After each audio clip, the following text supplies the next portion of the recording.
الله صفت ده دغه صفت الله انبیاو ته ورکړی ځکه یې نبي ته خپل خلیفه ویلی ده په مخکې ځکې کې خلافت په څه شي کې ده الله که یهادي د خلکو ته نیک تیار کوي دا اسمانونو کې آسماني کتابونه چې رالیږلي دي د ښوونې دپاره رالیږلي خو د دغه ښوونې استاد څوک ده نبي ده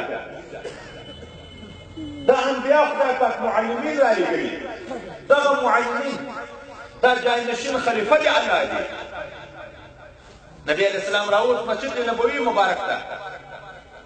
یوه ډله صوفیان ناست ذکرونه کوي یوه ډله طالبان ناست علمي مسائل ذکر کوي نبی کریم صلی الله علیه وسلم ورته دواړه د خیر ډلې دي خو زه معلم خدای رالیږلی یم د طالبانو علماو په مجلس کې کېناست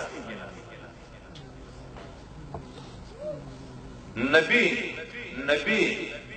بیا خاص کر نبی علیه السلام د موږ او تاسې نبی په ټول مخلوق کې د ده غوندې مقام د چا شته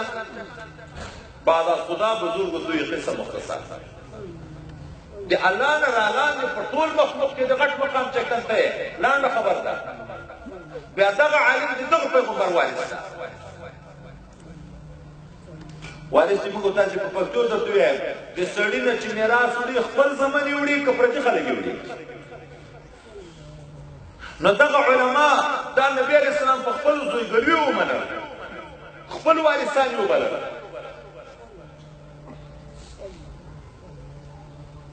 دا چې موږ په دنیا کې د یو چا سره تعلق وي د یو چا سره مو محبت وي د هغه د زوی سره تعلق او محبت ساتو که نه ساتو او که څوک یې بیا نه ساتي هغه پلار به په دغه سړي نه خوشحاله وي چې ما منې د ما ملګرتیا کوي د ما معاونت کوي د ما خدمت کوي او د ما زوی په تیږو ولي اب اوس کېدی شي دا علما د رسول الله صلی الله علیه وسلم وارثان دي ځکه الله وی من عاد لي وليا فقد اذنته بالحرب چې د ما د ولي سره د چا دښمني وه د ما اعلان جنګ ده ورته په الله دا دومره ګران دي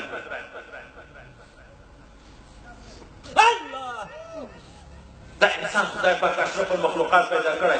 په دغه انسان کې داسې کمالات پیدا کړي زه په باطل کې داسې کمالات پیدا کړي که انسان دغه خپل باطل وسپړي الناس كالمعادل خيارهم في الجاهلية خيارهم في الإسلام إذا فقهوا في الدين دا انسانان داسې دي لکه معدنونه موږ تاسې وینو د سرو زرو معدنونه هم شته د سپینو زرو معدنونه هم شته د یاقوتو زمرودو معدنونه هم شته غرونه تر ډک دي نن سبا د هغه خلکو زموږ ورپان شو غرونو سره سروي کوي او بیا چې څومره قیمتي معدن وي په هغه پورې خلک ډېره خواري کوي او ډېرې په لکونو روپۍ خرچي په امید کوي په امید کېدی شي چې دا لیز کامیاب شي نفس یو نشان یې راښکاره شي دومره د کرم ورته یې که څه ورته د بلوچستان په سیمو کې دومره نیم فوټ ښکاره شي بیا یې بل سړی راشي تاجر په لکاو روپۍ یې واخلي هغه ځکه په دغه امید یې واخلي چې کېدی شي چې مخته دا ډېر وي خو د دغه معدن نه ناخبره وي چې په دا خپله سینه کې دغه سر نه رسو د دغه تصفیه او صفایي نه کوو که دلته صفایي وشي بیا به الله دې تا زړه ته راځي دغه زړه بیا عرش رحمان ته جوړ شي الله وی ما نه اسمان ځایي نه مې مځکه ځایي ما زړه دې مسلمان ځایي وفي انفسکم افلا تبصرون موږ تصوف کې یو مراقبه ده خلق خدای دې باندې غواړي الله وی خپل زړه کې وګوره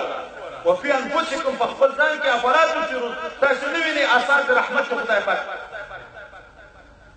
خو محدثین کرام لیکي ته خپل ظاهر په شریعت مزین که ښایسته یې که الله به د باطن په مشاهده مزین کړي چې د خپلو انواراتو مشاهده به بیا درته وکړي